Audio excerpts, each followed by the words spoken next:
저는 자존감이 너무나 낮았어요. 앞으로 내 인생이 잘 안 될 것 같고 하고 싶은 것도 없는 인생을 살아왔습니다. 지금 제 옆에서 누가 저한테 국시야 너 단점이 뭐가 있냐 이렇게 말하면 10개도 넘게 쭈루루룩 얘기할 수 있는 것 같아요. 근데 만약에 누가 저한테 장점을 얘기해 보라고 하면은 저는 얘기를 못할 것 같습니다. 저의 이런 패배자적 기운은 다른 사람들한테도 많이 느껴졌을 거예요.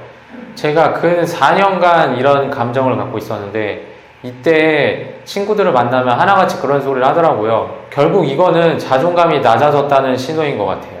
저는 그래서 그때마다 이렇게 생각했어요. 아, 지금 내 삶이 잘 안 풀리니까 자존감도 내려가고 다른 사람이 느끼는 거구나. 그러면 지금 상황이 좋아지면은 당연히 자존감이 올라가겠네. 이렇게 생각을 했는데 그게 꼭 정답은 아니더라고요. 제가 그래서 결국에는 백수탈출을 했죠. 그래서 취업을 했는데 그러면 자존감이 올라가야 되는데 꼭 그렇게 되지는 않더라고요. 여전히 자존감은 낮은 수준에 있더라고요. 그래서 저는 이게 도대체 무슨 이유에서 그럴까 상당히 고민을 많이 했습니다. 계속 열심히 살려고 노력하고 또 노력하고 했는데 그리고 성장도 했는데 왜 근데 아직도 내 자신이 불만족스러울까 이런 생각이 너무 많이 들더라고요. 그 이유는 지금까지 저를 괴롭혔던 한 사람이 있습니다. 너가 잘하는 건 없고 단점만 많은 사람이다 이렇게 저한테 말을 해준 사람이 있습니다. 그게 누구냐면은 바로 저 자신입니다. 이게 무슨 말이냐면은 이걸 뭐 심리학적 용어로 따지면 내면의 비판자라고 하더라고요.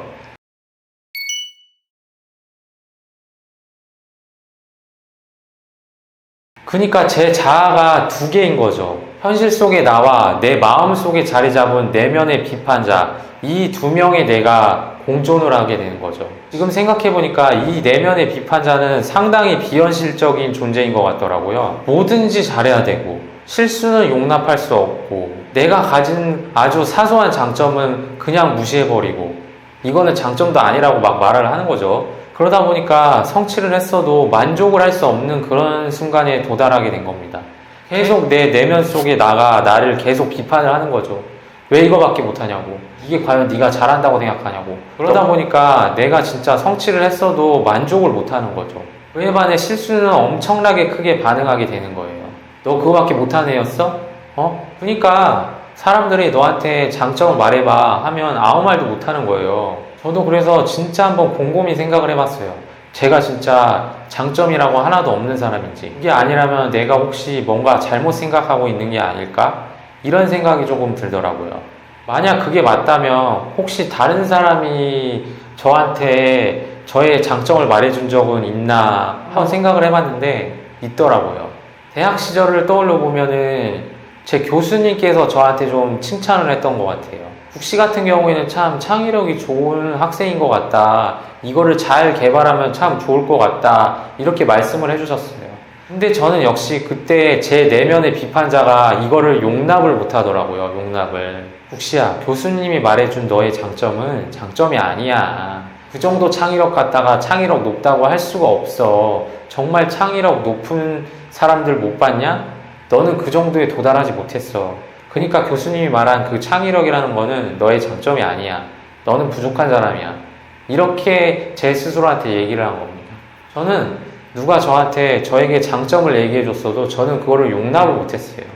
왜냐면은 그러니까 현실 속에 존재하지도 않는 유니콘 같은 사람이 되고 싶었던 거예요. 근데 저는 그렇게 되지 못하니까 스트레스만 받은 거고 제가 가지고 있는 사소한 장점은 장점이라고 생각도 안 하게 되고 나중에 돼서는 진짜 장점이 없다고 생각을 해버리게 되는 단계까지 가게 돼버린 것이죠. 정말 참 답답하네요. 제가 왜 이런 바보 같은 생각을 했는지. 그래서 제가 유튜브를 해오면서 좀 계속 자기 성찰을 하는 시간을 가졌어요. 그래서 제가 최근에 이런 마음 상태를 고치기 위해서 좀 여러 가지를 찾게 되는 과정 속에서 내면의 비판자가 원인이었다는 사실을 알게 됐습니다. 그래서 생각을 좀 다르게 해보게 되었어요. 정말로 교수님이 나한테 했던 말씀이 과연 의미 없는 말씀일까? 나는 정말 창의력이 없는 존재일까? 저는 이제는 교수님이 해주신 말씀이 정말 진심에서 우러나왔다는 말씀이라는 걸 저는 이제는 그렇게 믿고 싶어요. 사소해 보이지만 잘하는 게 분명히 있을 거라고 생각을 합니다. 그거를 이제는 제 장점이라고 인정하고 살아가려고요.